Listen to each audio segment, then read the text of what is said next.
महादेव, जो व्यक्ति पथभ्रष्ट हो जाए, जैसे मदिरा के नशे में पड़ गया, कहीं जुए में पड़ गया, कहीं मांसाहार में पड़ गया, कहीं व्यसन में पड़ गया, कहीं गलत काम में अगर कोई जा रहा है, तो श्रंभेश्वर महादेव के नाम से काली तिल भगवान शिव को समर्पित करी जाती है। महाराज काली तिल को वापस उठाकर ले आते हैं। उसी काली तिल को जो मदिरा का नशा करने वाला होता है या जो गलत व्यसन में डूबा हुआ होता है, उसको वो सुबह के समय अगर नहीं खाता तो भोजन के साथ उसको दिया जाए। श्रंभेश्वर महादेव। एक बेलपत्री का भी बहुत अच्छा प्रयोग है श्रंभेश्वर महादेव का। मदिरा पीने वालों के लिए, मांसाहार, व्यसन में, जुए में, वेश्यावृत्ति में, पर नारी में, गलत जगह पर जो डूबे रहते हैं उनके लिए। पहले की कथा में उसका वर्णन किया है बेलपत्री का। श्रंभेश्वर महादेव। एक बार सब बोलेंगे, कौन से महादेव? श्रंभेश्वर महादेव। फिर जम के बोल लो एक बार, श्रंभेश्वर महादेव। जब हमारे घर में क्रोध बढ़ता है या कोई गलत कार्य में जाने लगता है, तो श्रंभेश्वर महादेव का हमें शरणागति लेना चाहिए। श्रंभेश्वर महादेव का पूजन करना चालू कर देना चाहिए। कई लोग कहते हैं महाराज जी, ये श्रंभेश्वर महादेव का मंदिर कहाँ मिलेगा, हम कहाँ पूजन करने जाए? कहीं नहीं जाना, तुम्हारे घर के पास में जो शंकर जी का मंदिर है वहीं जाओ, उसी देवालय में, उसी मंदिर में जाओ। श्रंभेश्वर महादेव के नाम से जल चढ़ाना प्रारंभ करेंगे। वो जल जो गलत संगत में पड़ा हुआ है उसका आचमन कराना प्रारंभ करेंगे। अपने आप उसकी धीरे धीरे बुद्धि सुधरना प्रारंभ हो जाएगी। ऐसा श्रंभेश्वर महादेव का है। कुछ स्थान हमारे यहाँ पर बड़े सुंदर सुंदर स्थान निश्चित किए गए हैं। जैसे कैंसर आदि के मरीज के लिए हम लोग पहले भी कहते हैं कि त्रिजुगी नारायण का जल बड़ा महत्व रखता है। जिसका शरीर या जिसको एक पत्र आया है कि किसी को मिर्गी का झटका आना चालू हो गया था। अब पत्र ढूंढेंगे तो समय थोड़ा लग जाएगा। जिसने लिखा है उसके स्मरण में होगा। जिसने भी लिखा होगा कि बीमारी के चलते चलते फिर मिर्गी आना चालू हो गई।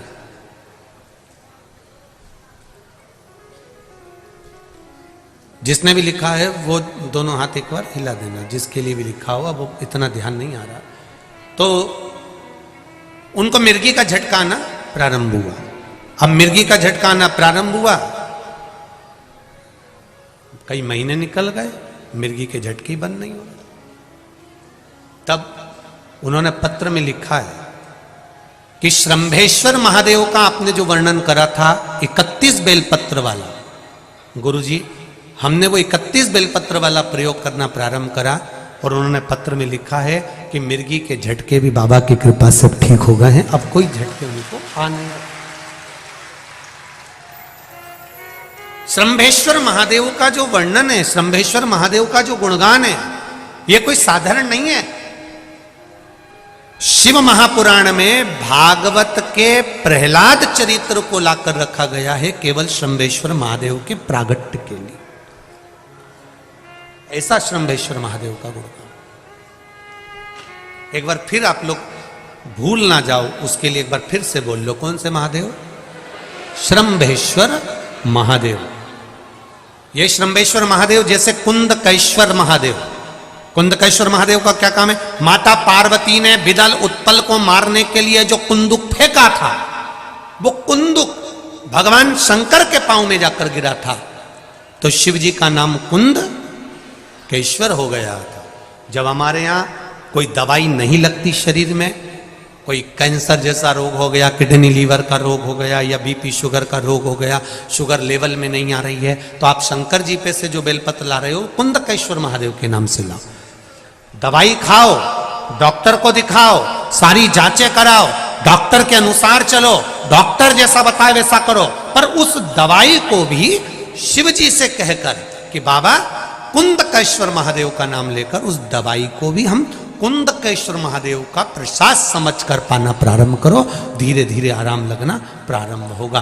कुंदकेश्वर महादेव रोग मुक्ति के लिए होते हैं और श्रंभेश्वर महादेव, बोलो बोलो जरा जम के, व्यसन की समाप्ति के लिए, शिष्यावृत्ति में, पर नारी में, गलत जगह पर जो डूबे रहते हैं उनके लिए। पहले की कथा में उसका वर्णन किया है बेलपत्री का।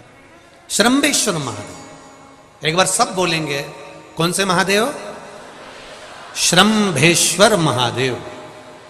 फिर जम के बोल लो एक बार, श्रंभेश्वर महादेव। जब हमारे घर में क्रोध बढ़ता है या कोई गलत कार्य में जाने लगता है तो श्रंभेश्वर महादेव का हमें शरणागति लेना चाहिए, श्रंभेश्वर महादेव का पूजन करना चालू कर देना चाहिए।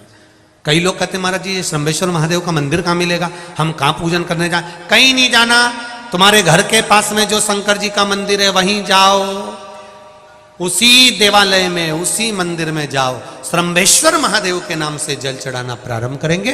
वो जल जो गलत संगत में पड़ा हुआ है उसका आचमन कराना प्रारंभ करेंगे, अपने आप उसकी धीरे धीरे बुद्धि सुधरना प्रारंभ हो जाएगी। ऐसा श्रंभेश्वर महादेव का है।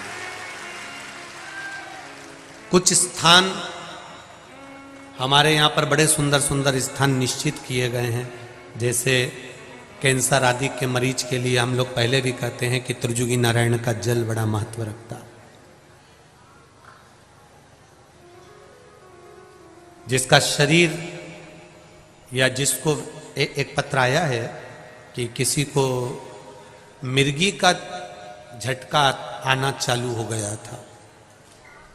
अब पत्र ढूंढेंगे तो समय थोड़ा लग जाएगा, जिसने लिखा है उसके स्मरण में होगा। जिसने भी लिखा होगा कि बीमारी के चलते चलते फिर मिर्गी आना चालू हो गई,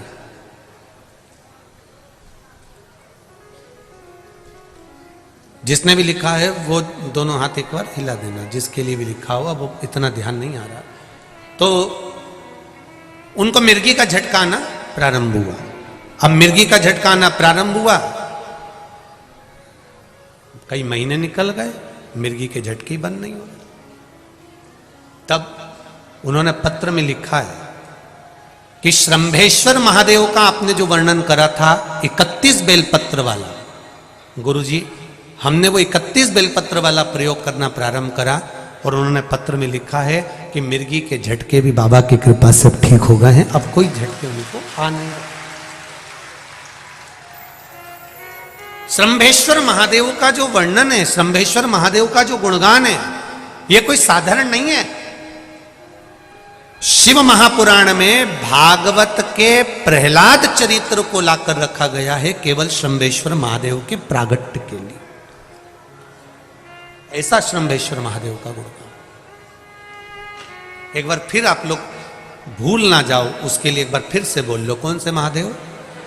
श्रंभेश्वर महादेव। ये श्रंभेश्वर महादेव